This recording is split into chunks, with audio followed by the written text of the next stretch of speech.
ជំរាបសួរពុកម៉ែបងប្អូនបាទថ្ងៃនេះប្រពន្ធសម្លាញ់កូនក្រមុំកំងមហោបទៀតហើយបងប្អូនហើយកាលនេះថ្ងៃអាទិត្យគាត់កំងញោមយើងទាជាមួយទឹកជ្រូក3ជាន់បងប្អូនហើយដាក់ប៉ាត់តេទៀតហើយបងប្អូនបាទហើយជាងទៀតដែរសូមអរគុណដល់ប្រធមបងប្អូនវ័យប្រធមមកបងប្អូនចង់បានបកងឬមួយដៃមឹកឬមួយក្តាមឬមួយទាពេកាំង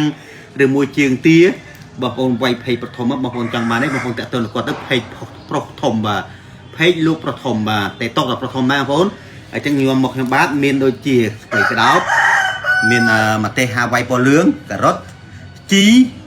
ហើយនឹងស្ពៃក្តោបស្វាយហើយនឹងញោមមីសួរបងថ្ងៃនេះញោមមីសួរបងប្អូនណាមីសួរដាក់តរិចបានឆ្ងាញ់បងប្អូនបាទហើយតាមអត់មានផ្លេចដែរយើងឧបត្ថម្ភដោយកម្មវិធីដោយព្រីងកាឡាសញ្ញាគោមាសបាទបងប្អូនដែលមានបញ្ហាដូចជាស្វាលវិលមុខចង់ពុតចង្អោជឺជង្គង់ជឺចង្កេះបងប្អូនព្រីងកាឡាសញ្ញាគោមាសបាទហើយដល់ពេលឥឡូវនេះយើងបន្លែមិនយើងហាន់បានកាកន្លែងបងប្អូនបាទឥឡូវយើងចាប់ដាំទឹកស្ងោរសាច់ជ្រូកឬមួយស្រុះជើងទីចោតបាទអញ្ចឹងយើងចាប់ដើមធ្វើបដាបាទ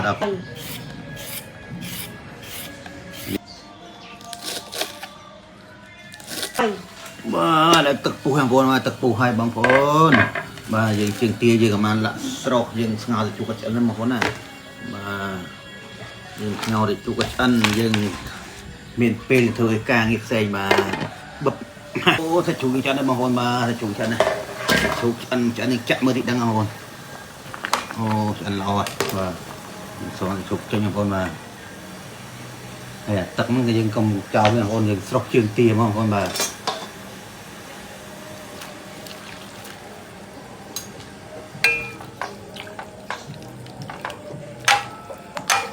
ជើងទាយើងស្រុះបាន3នាទីហើយបងប្អូនបាទជើងទាក៏យើងស្រុះយូរពេកទៅវារួញអស់ហើយបងប្អូនលេងឃើញជើងទាហើយជើងទាបងប្អូនតែចង់យកឲ្យស្រួយល្អដែលយើងស្រុះយ៉ាងហើយយើងត្រាំតកយបងប្អូនតែយើងចាប់តែជើងទាយើងមកយើងដាក់ចូលក្នុងតកអានេះខ្ញុំធ្វើតាមខ្ញុំចេះទេបងប្អូនណាចេះជាងហ្នឹងជួយខមមិនខ្ញុំប្រាប់ខ្ញុំផង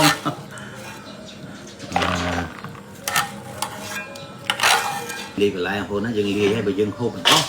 តែយើងអាចដាក់ទុកទូទឹកកកអានេះត្រូវការញោមបានទៀតបងប្អូនបាទហើយយើងលាយបងប្អូនលាយវា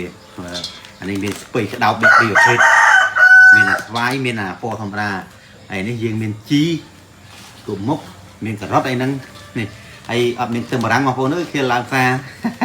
អត់មានទឹមបារាំងតិចទៀតអែមបងប្អូនបាទដាំញោមមួយចានបងប្អូនបាទនេះមិនសួរយើងបងប្អូនបាទសួរយើងដាំមួយចាននេះដាក់វាប៉ុណ្ណឹងទៅបានបងប្អូនបាទហើយជាមួយសាច់មកបងប្អូនបាទអានេះដូចជើងទាបងប្អូនបាទអានេះយើងប៉ាតេបាទបងប្អូនបាទ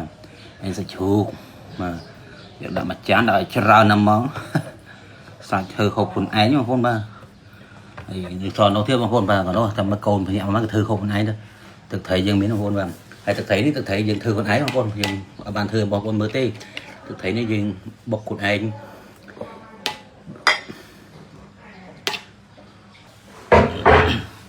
បន្លែរបស់យើងបងប្អូនបាទ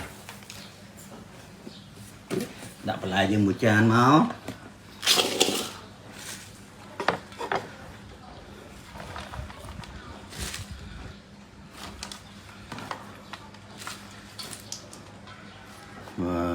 ហើយសល់ទុកឲ្យកូនមកហូបខ្លួនឯងទៅធ្វើហូបទៅ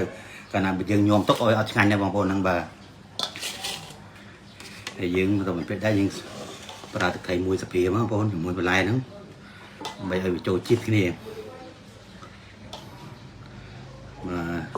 បាទយើងដាក់របស់យើងចូលបងប្អូនបាទយើងធ្វើឯងដៃបងប្អូនបាទ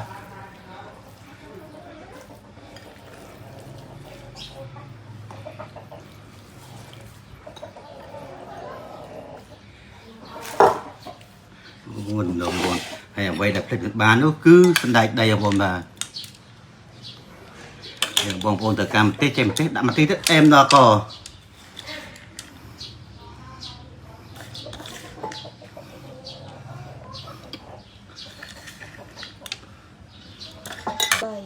បាទបងប្អូនលើឆ្អិនហើយយើងធ្វើស្ល្អស្អាតល្អបាទឥឡូវយើងភ្លក់អស់គ្នាបងប្អូនណាបាទមើលទៅចូលជាតិល្អបងប្អូនបាទ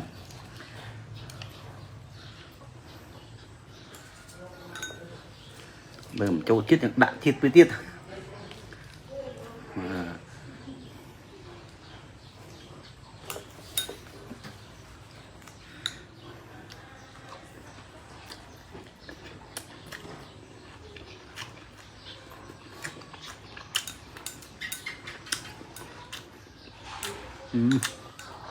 เอิ่ม